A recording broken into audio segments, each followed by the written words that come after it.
ಶಿಕ್ಷಕರು, ಪೋಷಕರು ಮತ್ತು ಪ್ರಿಯ ಸಹಪಾಠಿಗಳೆಲ್ಲರಿಗೂ ನನ್ನ ನಮನಗಳು. ಸಾಮಾಜಿಕ ಮಾಧ್ಯಮಗಳನ್ನೇ ಲಾಭ ಮತ್ತು ಹಾನಿ ಎಂಬ ವಿಷಯದ ಕುರಿತು ಕೆಲವು ಮಾತುಗಳನ್ನು ಹೇಳಲು ಬಯಸುತ್ತೇನೆ. ಆಧುನಿಕ ಯುಗದಲ್ಲಿ ಸಾಮಾಜಿಕ ಮಾಧ್ಯಮಗಳನ್ನ ಕ್ರಾಂತಿಯನ್ನು ಉಂಟು ಮಾಡಿ ವೇಗವಾಗಿ ಮುಂದೆ ಹೋಗುತ್ತವೆ.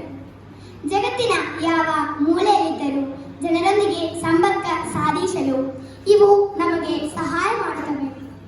ಆದರೆ ಈ ಮಾಧ್ಯಮಗಳ ಆಶೀರ್ವಾದವೇ ಅಥವಾ ಅಪಾಯವೇ ಎಂಬ ಪ್ರಶ್ನೆ ಅತ್ಯಂತ ಪ್ರಸ್ತುತವಾಗಿದೆ.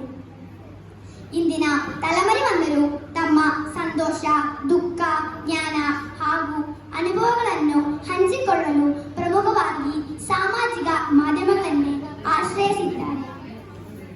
ಇವು ಸಮಾಜದ ನೇರ ವಿಮರ್ಶೆಗೆ ವೇದಿಕೆಯಾದರೆ ಅದು ಹೊಸ ಅರಿವಿನಂತೆ ಜನರನ್ನು ಕರೆದೊಯ್ಯುತ್ತದೆ. ಜಾಗತಿಕ ಮಟ್ಟದಲ್ಲಿ ಅತ್ಯಂತ ಹೆಚ್ಚು ಬಳಸಲ್ಪಟ್ಟ ಸಾಮಾಜಿಕ ಮಾಧ್ಯಮ ಫೇಸ್ಬುಕ್ ಆಗಿದೆ. ನಂತರ ಜನರು ವಾಟ್ಸಾಪ್ ಕಡೆಗೆ ತಿರುಗಿದರು. ಟ್ವಿಟರ್, ಗೂಗಲ್, ಯೂಟ್ಯೂಬ್, ಇನ್ಸ್ಟಾಗ್ರಾಮ್ ಮುಂತಾದವುಗಳನ್ನು ಈ ಪಟ್ಟಿ ಮುಂದುವರಿಸುತ್ತದೆ. ಸಾಮಾಜಿಕ ಮಾಧ್ಯಮಗಳನ್ನೇ ನಮ್ಮ ಚಿಂತನೆಗಳು, ಕಲ್ಪನೆಗಳು, ಕ್ಷಣಗಳು ಮತ್ತು ವಿವಿಧ ಮಾಹಿತಿಗಳನ್ನು ಅತಿ ಕಡಿಮೆ ಸಮಯದಲ್ಲಿ ಹಂಚಿಕೊಳ್ಳಲು ವೇದಿಕೆ ಒದಗಿಸುತ್ತವೆ. ಕಲೆ, ಶಿಕ್ಷಣ, ಉದ್ಯೋಗ ಮುಂತಾದ ಕ್ಷೇತ್ರಗಳಲ್ಲಿ ಇವು ಬಹಳ ಪ್ರಗತಿಯನ್ನು ತರಿಸಿವೆ. ಮತ್ತೊಂದು ರೀತಿಯಲ್ಲಿ ಹೇಳುವುದಾದರೆ ಸಾಮಾಜಿಕ ಮಾಧ್ಯಮಗಳನ್ನೇ ಸಂಪೂರ್ಣ ಜಗತ್ತನ್ನು ನಮ್ಮ ಕೈತೊಳಕ್ಕೆ ತಂದಿವೆ. ಆದರೆ ಇವುಗಳೆಲ್ಲ ಲಾಭ ಕಲಿತರು ಸಾಮಾಜಿಕ ಮಾಧ್ಯಮಗಳನ್ನೇ ಇಂದಿನ ಯುಗದ ಅತ್ಯಂತ ಅಪಾಯಕಾರಿ ಶಕ್ತಿಗಳಲ್ಲೊಂದತ್ತು ಎಂದು ಹೇಳಲಾಗುತ್ತದೆ. ಇವುಗಳ ಬಳಕೆಯನ್ನು ನಿಯಂತ್ರಿಸದಿದ್ದರೆ ಗಂಭೀರ ಪರಿಣಾಮಗಳು ಉಂಟಾಗಬಹುದು. ನಮ್ಮ ಅಮೂಲ್ಯವಾದ ಸಮಯದ ದೊಡ್ಡ ಭಾಗವನ್ನು ಸಾಮಾಜಿಕ ಮಾಧ್ಯಮಗಳನ್ನೇ ಕದ್ದುಕೊಳ್ಳುತ್ತಿವೆ.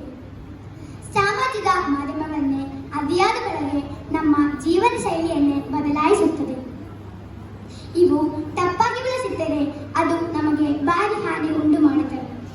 ಇವುಗಳ ಅತಿಯಾದ ಬಳಕೆ ನಮ್ಮ ಓದು, ಆಟ, ಅಧ್ಯಯನ, ಸಾಮಾಜಿಕ ಸಂಪರ್ಕ, ಸ್ನೇಹ ಹಾಗೂ ವ್ಯಕ್ತಿತ್ವ ನಿರ್ಮಾಣಕ್ಕೆ ಅಡ್ಡಿಯಾಗುತ್ತದೆ.